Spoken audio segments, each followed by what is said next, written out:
நாம் இப்பொழுது வடமாகாண மீனவ சங்கங்களின் கூட்டுறவு சமாஜத்தினுடைய பிரதிநிதி ஒருவர் இணைந்திருக்கின்றார். வணக்கம். வணக்கம்.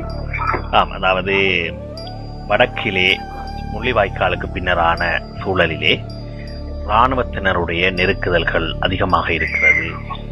அனைத்து வாழ்வினுடைய அனைத்து நடவடிக்கைகளிலும் இராணுவ தலையீடு காணப்படுகிறது.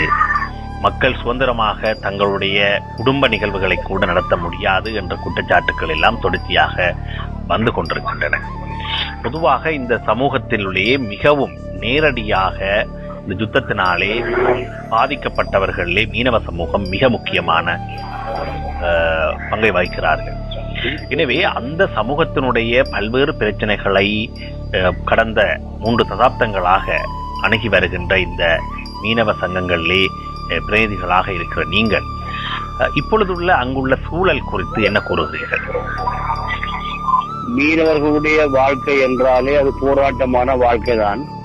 30 வருட காலமாக போராட்ட வாழ்க்கையில ஈடுபட்டு முள்ளிவாய்க்கால் சண்டைக்கு பிற்பாடு சமாதானம் என்று சர்வதேச ரீதியாக சொல்லப்படுகின்ற இந்த சமாதானத்தை நாங்கள் இன்னும் எட்டவில்லை. இந்த மீனவ சமுதாயத்தை பொறுத்த வகையிலே இன்றும் தங்களுடைய தொழிலை சுதந்திரமாக செய்ய முடியாத ஒரு அவல நிலைதான் காணப்படுகிறது. காரணம் இந்திய மீனவர்களுடைய அத்துமீறல். அதைவிட 2வது காரணம் தென்னிலங்கை மீனவர்களுடைய அத்துமீறல்.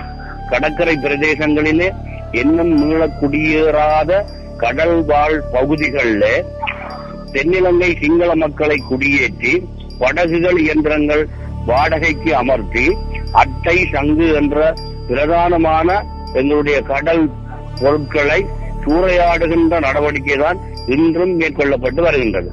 இதனால் எங்களுடைய தொழிலாளர்களுடைய மீன்பிடி முறைகளில் பாரிய மாற்றங்கள் ஏற்பட்டிருக்கின்றது. பொதுவாக மாற்றங்கள் என்று கூறப்படும் பொழுது மீனினங்கள் இல்லாத நிலை காணப்படுகின்றது. ஒரு பக்கம் இந்தியா மீனவர்கள் எங்களுடைய வளங்களை வாரிக்கொண்டு போய்விட்டார்கள். 2வது கட்டம் தென்னிலங்கை சிங்கள மக்கள் இப்ப அட்டை என்ற பேரிலே சங்கு அட்டை இந்த கலவாய் மீன் என்ற ஒரு மவுசு நிறைந்த மீன், விலை கூடிய மீன், அதுகளை எல்லாம் சுழியோடி ஆயுதங்களால் தாக்கி அந்த மீன்களை பிடிக்கிறதால மற்ற மீனினங்கள் அந்த இடங்களிலே முகம் கொடுத்து வாழ்றதுக்கு தயக்கத்துல உயர போய்விட்டது. அதனால கரையோர தொழில் செய்கின்ற மீனவர்கள் இன்றும் அடிப்படை தங்களுடைய வாழ்வாதாரத்தை கட்டி காக்க பெரிய கஷ்டப்பட்டு கொண்டுதான் இருக்கிறார்கள். மீள குடியேறின மீனவர்கள் வரிசையிலே சர்வதேசம் வாரி வழங்குகின்றது எவ்வளவோ பாரிய தொகையை. இந்த மீள குடியேறிய மீனவர்கள் மட்டுமல்ல, மீள குடியேறின குடும்பங்கள் அனைத்துக்கும் இதுவரை கண்ணாமூச்சி தான் காட்டப்படுகிறது. எந்த விதமான ஒரு நிவாரணங்களோ அல்லது கடல் தொழில் மக்களை பொறுத்த வகையிலே மீள குடியேறியவர்களுக்கு ஒரு தொழில் மானிய அடிப்படையிலேயோ ஒன்றும் இதுவரை கொடுக்கப்படவில்லை. வடபகுதியை பொறுத்த வகையிலே மீள குடியேறினவர்களுக்கு இதுவரை UNHR-ஆல் சில பொதிகள் வழங்கப்பட்டதே தவிர அவர்கள் அன்றாட வாழ்க்கைக்குரிய எந்த விதமான தொழில் உபகரணங்கள் வழங்கப்படவில்லை. ஒரு துர்ப்பாக்கியமான நிலையிலேதான் இந்த மீனவர்கள் வாழ்ந்து கொண்டிருக்கின்றார்கள். கடன் பட்டு சூடவலை எடுத்தா என்ன, அறக்குடியல் எடுத்தா என்ன, தாங்கள் தங்கண்ட முயற்சியை பயன்படுத்தி கடையிலே போய் கடன் எடுத்துதான் தங்களுடைய தொழிலை பார்க்கின்றார்கள். அந்த தொழிலை பார்த்து அந்த கடனை கட்டலாம் என்றால் அது கூட வாழ்க்கை செலவு ஒரு பக்கம் உயர்ந்து கொண்டு போகுது. வாழ்க்கை செலவை ஈடு செய்வதா கடனை அடைப்பதா என்ற ஒரு திரிசங்கு நிலையிலே எங்களுடைய மீனவர்கள் வாழ்ந்து கொண்டிருக்கிறார்கள். இன்றைக்கு அரசாங்கம் கூறுகிறது மீனவர்களுக்கு நாங்கள் உதவி செய்கிறோம் என்று. வடபகுதியிலே இப்ப ஏறக்குறைய 62 வங்கிகள் வந்திருக்கின்றன. ஒவ்வொரு புது பெயருடன் வங்கிகள் திறக்கப்பட்டிருக்கின்றன.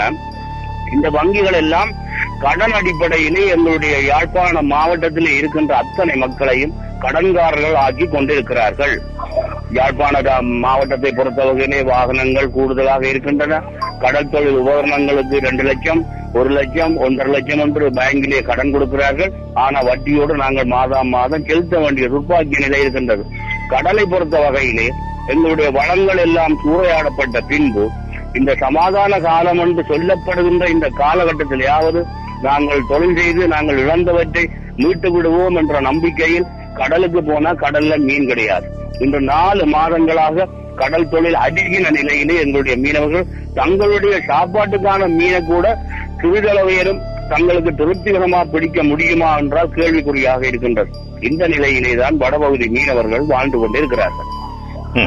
இந்த மீனவர்கள் அதாவது கூடுதலாக கடற்கரையோரங்களை அண்டிய பகுதிகள் கடந்த காலங்களில் உயர் பாதுகாப்பு வலயங்களாக எல்லாம் இருந்திருக்கின்றன. இந்த மீனவர்களுடைய குடும்பங்களினுடைய பதிவு நடவடிக்கைகள் அல்லது அவர்கள் தொழிலுக்கு செல்லுகின்ற பொழுது ஏதாவது பாஸ் முறைமைகள் அல்லது ஏதாவது அனுமதி பெற்றுக் கொண்டு போக வேண்டும் அல்லது ஒரு குறிப்பிட்ட எல்லைக்குள் தான் நிற்க வேண்டும் என்ற விடயங்களை படையினர் பாதுகாப்பு தரப்பினர் விதித்திருக்கிறார்களா? நாங்கள் 2009ஆம் ஆண்டு கார்த்திகை மாதம் தண்ணி பெருநிலத்திலிருந்து நீள குடியேறி இருக்கின்றோம். நீள குடியேறிய காலத்துக்குள்ள கடலுக்கு போனால் எங்களுடைய காவலரன் முன்னிலையிலே போய் அவர்கள் பதிந்து அடையாள அட்டை கொடுத்துதான் கடலுக்கு செல்ல வேணும். எங்களுடைய சங்க அமைப்புகள் கூடுதலான அழுத்தங்களை கொடுத்து போராட்ட ரீதியான சில பிரச்சனைகளை நாங்கள் செய்ய போறோம் என்று சொல்லி எங்கள்ட மக்கள் ஒன்றாக போய் முகாமுக்குள்ள இருந்து பதிகிறது எங்களுக்கு பிரச்சனை என்று சொல்லி அழுத்தங்கள் கொடுத்து இன்று கடலுக்கு போவதற்கு எந்த விதமான பதிவு ஒன்றுமே இல்லை. நாங்கள் நினைத்த நேரம் போகலாம். ஆனால் வடமராட்சி கிழக்கை பொறுத்த வகையில இப்ப மீள குடியேறிய புதிய கிராமம் வடமராட்சி கிழக்கு மாமுனை நாகர்கோயில் இல்ல, நாகர்கோயில் என்ன மேட்டை இல்ல, நாகர்கோயில் இருந்தால மாமுனையில இருந்து கட்டைக்காடு உடுத்துறை ஆழியவளை வரையும் நீள குடியேறி இருக்கிறார்கள். அந்த மக்கள் கடற்கரையிலே ஒரு கொட்டில் போட்டு சூடை மீன் தெரிப்பதற்கு கூட முடியாத ஒரு அவல நிலை இருக்கின்றது. கடற்கரை வடமராட்சி கிழக்கை பொறுத்த வகையிலே கடற்கரை ஓரங்களிலே கொட்டில் போட்டு சூடை மீன் பட்டால் அதில் ஒரு தட்டி பந்தல் போட்டு பிள்ளைகளை ஏனையில கட்டி ஏனையில போட்டு அந்த சூடையை தெரிச்சு தங்களுடைய கருவாட்டு மீன் முறைகள் எல்லாம் போட்டு பிற்பகல் 1 மணி 2 மணிக்கு தான் வீடு திரும்புவார்கள். இன்று அந்த நிலை பாதுகாப்பு காரணங்களுக்காக அந்த கடற்கரை ஓரங்களிலே ஒரு கொட்டில் கூட போடக்கூடாது என்றால் நடு உச்சி வெயிலிலே இந்த பெண்களும் ஆண்களுமாக நின்று பெரிய வேதனைப்பட்டு அந்த சூடைகளை தெரிச்சு தங்களுடைய பாவனை முறையை பயன்படுத்தி போட்டு பிற்பகல் வீடு வந்து சேர்கிறார்கள். நாங்கள் இப்ப கூடுதலான முயற்சி எடுத்திருக்கிறோம். இதை யாழ் மாவட்ட தளபதிக்கு நேரடியாக சொல்லி நேரடியாக இந்த வடமராட்சி கிழக்கு சமாசங்கள் நேரடியாக சென்று ஒரு மகஜரை கொடுத்து கடற்கரையில உங்கள்ட பாதுகாப்பு குந்தகம் இல்லாமல் இணலுக்கு கொட்டில் போட போறோம் என்றாவது கேளுங்க, கேட்டு ஏதாவது செய்ய வேண்டும் என்று நாங்கள் அழுத்தம் கொடுத்து கொண்டிருக்கிறோம். அவர்களுடைய அமைப்பு ரீதியாக அதை செய்ய வேண்டும். தனிப்பட்ட ரீதியில் யாரும் செய்ய வேண்டாம். அது வடமராட்சி கிழக்கில மீள குடியேறின பிறகு எல்லாரும் ஒரு இடத்துல இருந்துதான் தொழிலுக்கு போகணும் என்ற ஒரு கட்டுப்பாடு இருந்தது. இன்றைக்கு அது காலப்போக்கின மருவி அவரவர் தங்கள் துறையில் இருந்து போகலாம் என்று விட்டிருக்கிறார்கள். ஆனால் கடலுக்கு போய் வரலாம், பதிவு செய்ய வேண்டும், ஐடென்டி கார்டு கொடுக்கணும், அங்கிருந்து டோக்கன் போட்டு தான் போக வேண்டிய சூழ்நிலை வடமராட்சி கிழக்கு மக்களுக்கு இருக்கு. யாழ் மாவட்டம் என்ற ரீதியில ஒரு பகுதியில ஒரு வித்தியாசமான நடவடிக்கை, இன்னொரு பகுதியில இன்னொரு வித்தியாசமான நடவடிக்கைகளாகத்தான் மாறி மாறி ஒவ்வொரு நடவடிக்கைகள் இருந்து கொண்டே இருக்கு. பூரணமான சுதந்திரம் இந்த மீனவர்களுக்கு கிடைத்ததா என்றால் அது கேள்விக்குறிதான். ஆம், மிக அருமையாக, அதாவது உங்களுடைய வடக்கிலே இருக்கின்ற நிலைமைகள் குறித்து, மீனவ சமூகம் எதிர்நோக்குகின்ற பிரச்சனைகள் குறித்து, முள்ளிவாய்க்காலுக்கு பின்னாரான சூழல் குறித்த விடயங்களை தெரிவித்திருந்தீர்கள். அதற்காக உங்களுக்கு நன்றியை தெரிவித்துக் கொள்கிறோம். இன்னொரு விஷயம் ஒன்றை நான் சுட்டிக்காட்ட விரும்புகிறேன். சொல்லுங்க. காரணம் என்னென்றால், இன்று 1964ஆம் ஆண்டு எமது கடல் பரப்பிலே சூறாவளி ஏற்பட்ட பொழுது எங்களுடைய மீனவர்களுடைய பாரிய வள்ளங்கள் எல்லாம் அழிந்து கடல் மூழ்கின காலம், இந்த அரசாங்கம், அந்த நேரம் இருந்த அரசாங்கம் மானிய அடிப்படையில மீண்டும் எங்களுடைய மக்களுக்கு கடனுதவி செய்த வகையில மீண்டும் எங்களுடைய மக்கள் பாரிய வள்ளங்கள் எடுக்கக்கூடிய சூழல் ஏற்பட்டிருக்கு. ஆனால் இன்றைய நிலை, இந்த 30 வருட போருக்கு பின் இன்றைய நிலையிலே இந்த மக்களுக்கு தேவையானது மானிய சலுகை. இந்த மானிய சலுகையிலே அரசாங்கம் ஏதாவது செய்யுமா என்றால் அரசாங்கமே கேள்விக்குறியில இருக்கின்றது. இந்த மானிய முறையில செய்தால்தான் இன்னைக்கு ஒரு போட்டு புதுசாக எடுக்கிறதா இருந்தால் 1,85,000 ரூபாய், ஒரு அவுட்போர்ட் மோட்டார் வெளியின இயந்திரம் எடுக்கிறதாக இருந்தால் 2,75,000 ரூபாய், அதற்கான வலைகள் எடுக்கிறதாக இருந்தால் 3 லட்சம் ரூபாய்.